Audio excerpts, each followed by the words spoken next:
ರಾಜ್ಯ ದೇಶ ವಿದೇಶ ಸಿನಿಮಾ ಕ್ರೀಡಾ ಸುದ್ದಿಗಳನ್ನ ಫಟಾಫಟಾಗಿ ನೋಡೋಣ ಮಾರ್ನಿಂಗ್ ಎಕ್ಸ್‌ಪ್ರೆಸ್‌ನಲ್ಲಿ. ರಾಮೇಶ್ವರಂ ಕೆಫೆ ಬಾಂಬ್ ಸ್ಫೋಟ ಪ್ರಕರಣ ಸಂಬಂಧ ಶಂಕಿತ ಭಯೋತ್ಪಾದಕನ ಸುಳಿವಿಗಾಗಿ ತುಮಕೂರಿನಲ್ಲಿ ಹುಡುಕಾಟ ನಡೆಸಲಾಗ್ತಾ ಇದೆ. ತುಮಕೂರಿನ ರೈಲ್ವೆ ನಿಲ್ದಾಣ, ಮಂಡಿಪೇಟೆ ಸೇರಿದಂತೆ ನಗರದ ಹಲವು ಕಡೆ ಬೆಂಗಳೂರು ಪೊಲೀಸರು ತಲಾಶ್ ಮಾಡಿದ್ದಾರೆ.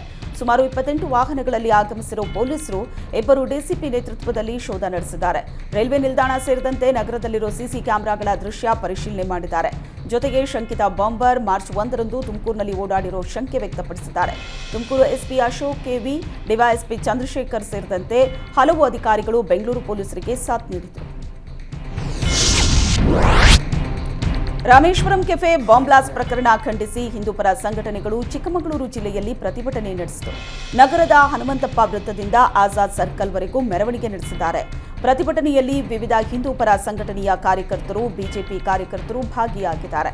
ಭಯೋತ್ಪಾದಕ ಕೃತ್ಯಗಳನ್ನು ಖಂಡಿಸಿ ಹೋರಾಟ ನಡೆಸಿ ಕಾಂಗ್ರೆಸ್ ಸರ್ಕಾರದ ವಿರುದ್ಧ ಘೋಷಣೆ ಕೂಗಿ ಆಕ್ರೋಶ ವ್ಯಕ್ತಪಡಿಸಿದ್ದಾರೆ.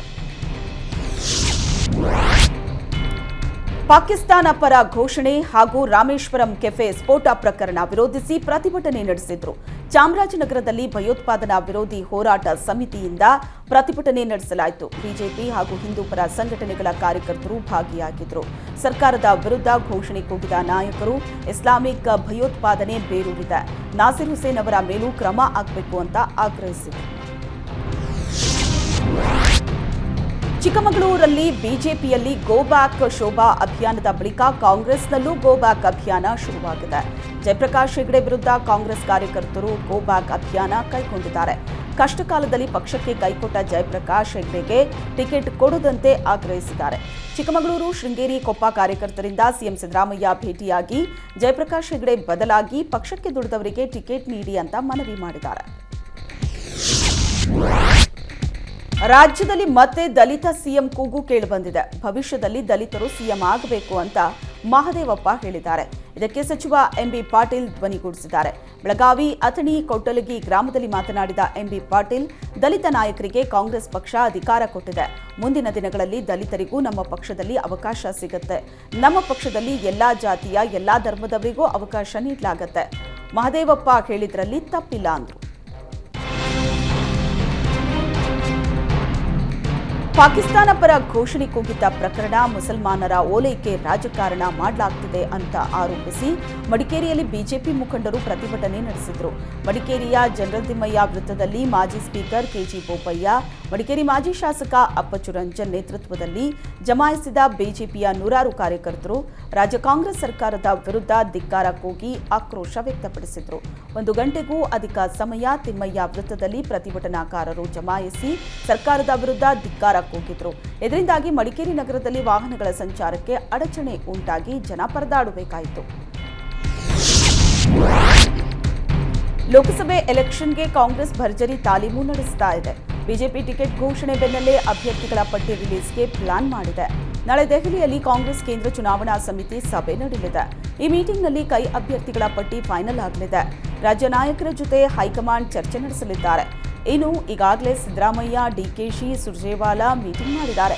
18 ಕ್ಷೇತ್ರಗಳಿಗೆ ಸಿಂಗಲ್ ನೇಮ್ ಪಟ್ಟಿ ರೆಡಿ ಮಾಡಿಕೊಂಡಿದ್ದಾರೆ. ಇನ್ನು ಇಂದು ಸಿಇಸಿ ಸಭೆಯಲ್ಲಿ ಪಟ್ಟಿಗೆ ಅಂತಿಮ ಮುದ್ರೆ ಬೀಳೋ ಸಾಧ್ಯತೆ ಇದೆ. ಚುನಾವಣೆ ಘೋಷಣೆಗೂ ಮುನ್ನವೇ ಮೊದಲ ಲಿಸ್ಟ್ ಬಿಡುಗಡೆ ಮಾಡಿರೋ ಬಿಜೆಪಿ ಇಂದು ರಾಜ್ಯ ನಾಯಕರ ಜೊತೆ ಮಾತುಕತೆ ನಡೆಸಿದೆ.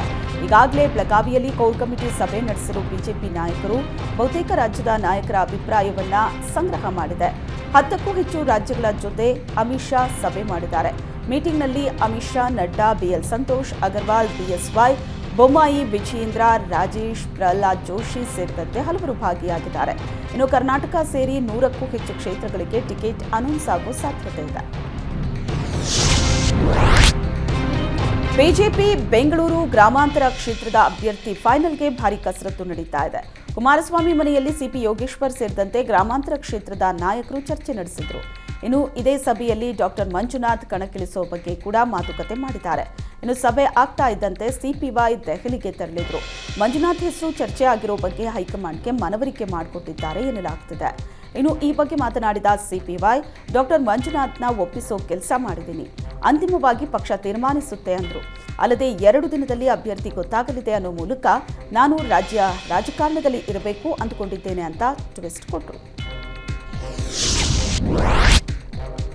ಲೋಕಸಭೆಯಲ್ಲಿ ಕೇಸರಿ ಪಡೆ ಜೊತೆ ಮೈತ್ರಿ ಮಾಡಿಕೊಂಡ ಜೆಡಿಎಸ್ ಸೀಟು ಹಂಚಿಕೆಗೆ ಫೈನಲ್ ಕಸರತ್ತು ನಡೆಸ್ತಾ ಇದೆ. ಅದರಲ್ಲೂ ಕೋಲಾರ ದಳಪತಿಗಳಿಗೆ ಸಿಗಲಿದೆ ಅನ್ನೋ ವಿಶ್ವಾಸ ಕೂಡ ಇದೆ. ಹೀಗಾಗಿ ಕೋಲಾರ ಕ್ಷೇತ್ರಕ್ಕೆ ಜೆಡಿಎಸ್ ನಾಯಕ ನಿಖಿಲ್ ಕುಮಾರಸ್ವಾಮಿ ಭೇಟಿ ಕೊಟ್ಟರು. ಪಕ್ಷದ ವತಿಯಿಂದ ಹಮ್ಮಿಕೊಂಡಿದ್ದ ಸಂಘಟನೆ ಸಭೆಯಲ್ಲಿ ಭಾಗಿಯಾಗಿದ್ರು.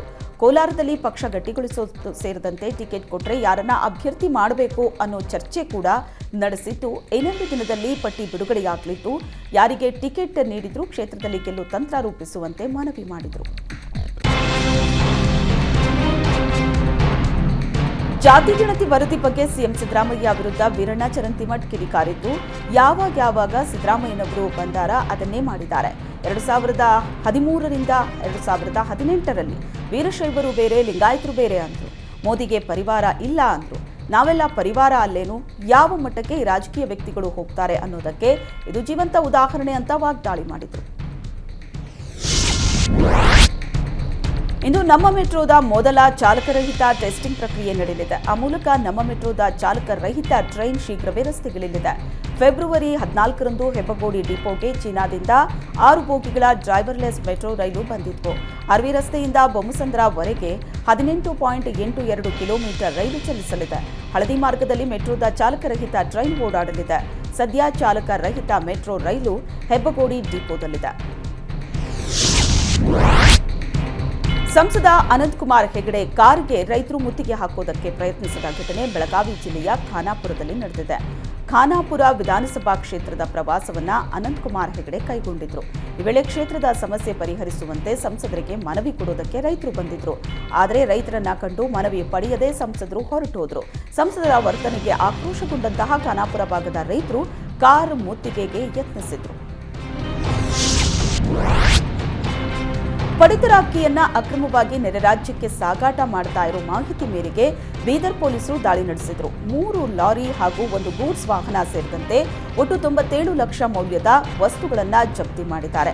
ಮಹಾರಾಷ್ಟ್ರ, ಉದಗೀರ್ ಹಾಗೂ ಗುಜರಾತ್ ರಾಜ್ಯಕ್ಕೆ ಅಕ್ರಮವಾಗಿ ಅಕ್ಕಿ ಸಾಗಾಟ ಮಾಡ್ತಿದ್ರು ಅನ್ನೋ ಖಚಿತ ಮಾಹಿತಿಯ ಮೇರೆಗೆ ದಾಳಿ ನಡೆಸಿರೋ ಬೀದರ್ ಪೊಲೀಸರು 6 ಆರೋಪಿಗಳನ್ನು ಬಂಧಿಸಿ ವಿಚಾರಣೆ ನಡೆಸುತ್ತಿದ್ದಾರೆ. ದಾಳಿಯಲ್ಲಿ ಭಾಗಿಯಾದ ಪೊಲೀಸರಿಗೆ ಎಸ್ಪಿ ಚನ್ನಬಸವಣ್ಣ ಲಂಗೋಟಿ ಪ್ರಶಂಸೆ ವ್ಯಕ್ತಪಡಿಸಿದ್ದಾರೆ. ಮಹಾಶಿವರಾತ್ರಿ ಹಬ್ಬದ ಪ್ರಯುಕ್ತ ಮಹದೇಶ್ವರ ಬೆಟ್ಟದತ್ತ ಭಕ್ತ ಸಾಗರವೇ ಹರಿದು ಬರುತ್ತಿದೆ. ಪಾದಯಾತ್ರೆ ಮೂಲಕ ಸಹಸ್ರಾರು ಭಕ್ತರು ಆಗಮಿಸುತ್ತಿದ್ದಾರೆ. ಬೆಂಗಳೂರು ಗ್ರಾಮಾಂತರ, ತುಮಕೂರು, ರಾಮನಗರ, ಕನಕಪುರ, ಚನ್ನಪಟ್ಟಣ, ಮಳವಳ್ಳಿ ಸೇರಿದಂತೆ ನಾನಾ ಕಡೆಯಿಂದ ಅಸಂಖ್ಯಾತ ಭಕ್ತರು ಆಗಮಿಸಿದ್ದಾರೆ. ಮಾರ್ಗ ಮಧ್ಯೆ ದಾನಿಗಳಿಂದ ಭಕ್ತರಿಗೆ ದಾಸೋಹ ವ್ಯವಸ್ಥೆಯನ್ನು ಮಾಡಲಾಗಿದೆ. ಪಾನಕ, ಮಜ್ಜಿಗೆ, ಕಲ್ಲಂಗಡಿ ಹಣ್ಣನ್ನು ವಿತರಿಸಲಾಗಿದೆ. ಶಿವರಾತ್ರಿ ಹಿನ್ನೆಲೆ ರಾಜ್ಯದ ಮೂಲೆ ಮೂಲೆಗಳಿಂದ ಧರ್ಮಸ್ಥಳಕ್ಕೆ ಪಾದಯಾತ್ರೆ ಮೂಲಕ ಭಕ್ತ ಸಾಗರವೇ ಹರಿದು ಬರುತ್ತಿದೆ. ಹಾಸನ, ಬಳ್ಳಾರಿ, ಚಿತ್ರದುರ್ಗ, ದಾವಣಗೆರೆ, ಕುಣಿಗಲ್, ಬೆಂಗಳೂರು, ಕಡೂರು, ತರೀಕೆರೆ ಭಾಗದಿಂದ ಹೆಚ್ಚಿನ ಸಂಖ್ಯೆಯಲ್ಲಿ ಭಕ್ತರು ಬರುತ್ತಿದ್ದಾರೆ. ಈ ಹಿನ್ನೆಲೆ ಚಾರ್ಮಾಡಿ ಘಾಟ್ನಲ್ಲಿ ರಾತ್ರಿ ಪಾದಯಾತ್ರಿಗಳು ಕಷ್ಟಪಡುವಂತಾಗಿದ್ದು, ಸ್ಥಳೀಯರು ಭಕ್ತರಿಗೆ ವಿಶ್ರಾಂತಿ ಪಡೆಯುವುದಕ್ಕೆ ಅವಕಾಶ ಕಲ್ಪಿಸಿದ್ದಾರೆ. ಚಿಕ್ಕಮಗಳೂರು, ಮೂಡಿಗೆರೆ ತಾಲೂಕಿನ ಕೊಟ್ಟಿಗೆಹಾರದ ಬಸ್ ನಿಲ್ದಾಣವನ್ನು ಶುಚಿಗೊಳಿಸಿ ಭಕ್ತರಿಗೆ ನಿದ್ರಿಸಲು ವ್ಯವಸ್ಥೆ ಕಲ್ಪಿಸಲಾಗಿದೆ. ಕೊಪ್ಪಳದಲ್ಲಿ ತೋಟಗಾರಿಕಾ ಇಲಾಖೆ ಶಿವರಾತ್ರಿ ಹಬ್ಬದ ಹಿನ್ನೆಲೆ ಹಣ್ಣುಗಳ ಮೇಳವನ್ನ ಆಯೋಜಿಸಿದೆ. ಹಣ್ಣುಗಳ ಮೇಳಕ್ಕೆ ಜಿಲ್ಲಾಧಿಕಾರಿ ವಿಕಾಸ್ ಕಿಶೋರ್ ಸುರಾಳ್ಕರ್ ಚಾಲನೆ ನೀಡಿದರು. ಈ ಮುಂಚೆ ತೋಟಗಾರಿಕೆ ಇಲಾಖೆ ಕೇವಲ ದ್ರಾಕ್ಷಿ ಮೇಳ ಮಾತ್ರ ಆಯೋಜಿಸಿತ್ತು. ಆದರೆ ಇದೇ ಮೊದಲ ಬಾರಿಗೆ ದ್ರಾಕ್ಷಿ ಜೊತೆಗೆ ಕಲ್ಲಂಗಡಿ, ಕರ್ಬೂಜ, ಚಿಕ್ಕು, ಪೇರಳೆ ಹಣ್ಣುಗಳ ಮೇಳವನ್ನೂ ಸಹ ಆಯೋಜಿಸಿದೆ. ಕಡಿಮೆ ಹಾಗೂ ಉತ್ತಮ ಗುಣಮಟ್ಟದ ಹಣ್ಣುಗಳನ್ನು ಕೊಳ್ಳುವುದಕ್ಕೆ ಸಾವಿರಾರು ಜನರು ಹಣ್ಣಿನ ಮೇಳಕ್ಕೆ ಆಗಮಿಸುತ್ತಿದ್ದಾರೆ. ಧಾರ್ಮಿಕ ದತ್ತಿ ಕಾಯ್ದೆಗೆ ಸರ್ಕಾರ ತಂದಿರೋ ತಿದ್ದುಪಡಿಗೆ ಕೊಡಗು ಜಿಲ್ಲೆಯ ಹಿಂದೂ ಮಹಾಸಭಾ ಆಕ್ರೋಶ ವ್ಯಕ್ತಪಡಿಸಿದೆ. ಮಡಿಕೇರಿಯ ಜನರಲ್ ತಿಮ್ಮಯ್ಯ ವೃತ್ತದಲ್ಲಿ ಜಮಾಯಿಸಿದ ಕಾರ್ಯಕರ್ತರು ಸರ್ಕಾರದ ನಿರ್ಧಾರದ ವಿರುದ್ಧ ಧಿಕ್ಕಾರ ಕೂಗಿದ್ರು. ತಿದ್ದುಪಡಿ ಮಾಡಿರುವುದನ್ನು ವಾಪಸ್ ಪಡಿಬೇಕು ಅಂತ ಆಗ್ರಹಿಸಿದ್ರು. ಇದು ಹಿಂದೂ ದೇವಾಲಯಗಳು ಮತ್ತು ಅರ್ಚಕರಿಗೆ ಸಮಸ್ಯೆ ಆಗಲಿದೆ. ಜೊತೆಗೆ ಜಿಲ್ಲೆ ಮತ್ತು ರಾಜ್ಯ ಮಟ್ಟದಲ್ಲಿ ಸಮಿತಿಗಳನ್ನು ಮಾಡೋದಕ್ಕೆ ಹೊರಟಿದೆ. ಆ ಸಮಿತಿಗಳಿಗೆ ಅನ್ಯ ಧರ್ಮೀಯ ಶಾಸಕರು ಮತ್ತು ಅಧಿಕಾರಿಗಳನ್ನು ನೇಮಿಸಲು ಹೊರಟಿದೆ. ಇದು ದೇವಾಲಯಗಳ ಭಾವನೆಗಳಿಗೆ ಧಕ್ಕೆ ತರಲಿದೆ ಅಂತ ಆಕ್ರೋಶ ವ್ಯಕ್ತಪಡಿಸಿದ್ದಾರೆ. ರಾಜ್ಯ ರಾಜಧಾನಿಯಲ್ಲಿ ಇದ್ದ ಆಂಟಿ ಟೆರರಿಸ್ಟ್ ಶೆಲ್ ಅನ್ನ ಸರ್ಕಾರ ಬಂದ್ ಮಾಡಿದೆ. ಇದು ಎಷ್ಟರ ಮಟ್ಟಿಗೆ ಸರಿ ಅಂತ ನಿವೃತ್ತ ಪೊಲೀಸ್ ಅಧಿಕಾರಿ ಹಾಗೂ ಬಿಜೆಪಿ ಮುಖಂಡ ಭಾಸ್ಕರ್ ರಾವ್ ಸರ್ಕಾರದ ವಿರುದ್ಧ ಆಕ್ರೋಶ ವ್ಯಕ್ತಪಡಿಸಿದ್ದಾರೆ. ಮಡಿಕೇರಿಯಲ್ಲಿ ಮಾತನಾಡಿದ ಅವರು, ಸಿದ್ದರಾಮಯ್ಯ ಸರ್ಕಾರವನ್ನ ಬೇಡಿಕೊಂಡ್ರೂ ಸ್ಪಂದಿಸದೆ ಆಂಟಿ ಟೆರರಿಸ್ಟ್ ಸೆಲ್ ಅನ್ನ ಬಂದ್ ಮಾಡಿತು. ಇದನ್ನ ಬಂದ್ ಮಾಡದಂತೆ ಈ ಹಿಂದೆ ಸರ್ಕಾರಕ್ಕೆ ಸಲಹೆ ನೀಡಲಾಗಿತ್ತು, ಆದರೆ ಅದನ್ನ ಕೇಳಲಿಲ್ಲ ಅಂತ ಸರ್ಕಾರದ ವಿರುದ್ಧ ಆಕ್ರೋಶವನ್ನ ವ್ಯಕ್ತಪಡಿಸಿದರು. ಸರ್ಕಾರ ಒಂದು ಸಮುದಾಯದ ಜನರನ್ನ ತುಷ್ಟೀಕರಣ ಮಾಡ್ತಿದೆ. ಈ ತುಷ್ಟೀಕರಣ ನೀತಿ ಸರಿಯಲ್ಲ ಅಂತ ಕಿಡಿಕಾರಿದ್ರು. ಬೆಂಗಳೂರಿನಲ್ಲಿ ಮಗು ನೀರಿನ ಸಂಪಿಗೆ ಬಿದ್ದಿದ್ದು ಸದ್ಯ ಮಗುವನ್ನ ರಕ್ಷಣೆ ಮಾಡಲಾಗಿದೆ. ಬ್ಯಾಡ್ರಳ್ಳಿ ಬಳಿಯ ಬಿಇಎಲ್ ಲೇಔಟ್ನಲ್ಲಿ ಘಟನೆ ನಡೆದಿದೆ. ಬ್ಯಾಟರಾಯನಪುರ ಸಂಚಾರಿ ಠಾಣೆ ಪಿಎಸ್ಐ ನಾಗರಾಜ್ ರಕ್ಷಣೆ ಮಾಡಿದ್ದಾರೆ. ಸಂಜೆ ನಾಗರಾಜ್ ಕೆಲಸ ಮುಗಿಸಿ ಬರ್ತಿದ್ದಾಗ ರಸ್ತೆ ಮಧ್ಯೆ ಮಹಿಳೆಯರ ಕಿರುಚಾಟ ಕೇಳಿದ್ದಾರೆ. ಮನೆ ಬಳಿ ಹೋದಾಗ ಆಟ ಆಡ್ತಾ ಇದ್ದ ಮಗು ನೀರಿನ ಸಂಪಿಗೆ ಬಿದ್ದಿರುವುದು ಗೊತ್ತಾಗಿದೆ. ತಕ್ಷಣ 10 ಅಡಿಯ ನೀರಿನ ಸಂಪಿಗೆ ಎಳೆದು ಸಿನಿಮಾ ಸ್ಟೈಲ್ನಲ್ಲಿ ಮಗು ರಕ್ಷಣೆ ಮಾಡಿದ್ದಾರೆ.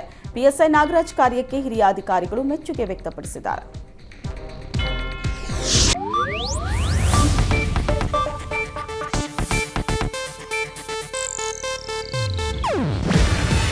ಇದು ಏಷ್ಯಾನೆಟ್ ನ್ಯೂಸ್ ನೆಟ್ವರ್ಕ್ ಪ್ರಸ್ತುತಿ. ನೀವು ನೋಡ್ತಿದ್ದೀರಾ ಏಷ್ಯಾನೆಟ್ ಸುವರ್ಣ ನ್ಯೂಸ್.